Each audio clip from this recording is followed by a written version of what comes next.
במשהו זה, אני רוצה אחד ממש ממש גדול, כמה שיותר גדול, יותר טוב. והיום זה כבר, אני רואה את זה בדקה, כאילו, אני לא צריכה עכשיו זמן בשביל לקלוט את החתן שלי, כאילו, החתן שלי, אני יודעת מי זה, כאילו, זה לא בעיה, נכון? תודה רבה.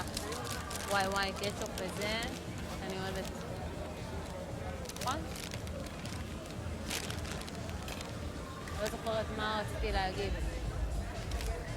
בקיצור, אם היה לי סלון כזה, כן, יש מצב שהייתי בזוגיות, או שנגיד היה לי כזה מתקן כזה של נקניקיות, גם יש מצב שהייתי כבר בזוגיות, אבל אני לא, אבל למה? זה לא, פשוט אין לי עין לדברים האלה. זאת אומרת, יש לי עין לדברים האלה, אבל בגלל שיש לי שתי עיניים שאני רואה כבר, אני יודעת.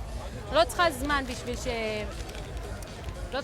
בשביל שאני אדע מי החתן שלי, כן? אני לא צריכה זמן לדברים האלה. אני רואה בשתי עיניים, וככה קולטת את זה ברגע, איך אני אוהבת קרוב, חבל על הזמן. וגם זה, אני פשוט לא יודעת אם זה בחומץ או ביין, לא משנה. בואו נשים את זה בצד, שכאילו כל הקטע של הצמחונות, כן?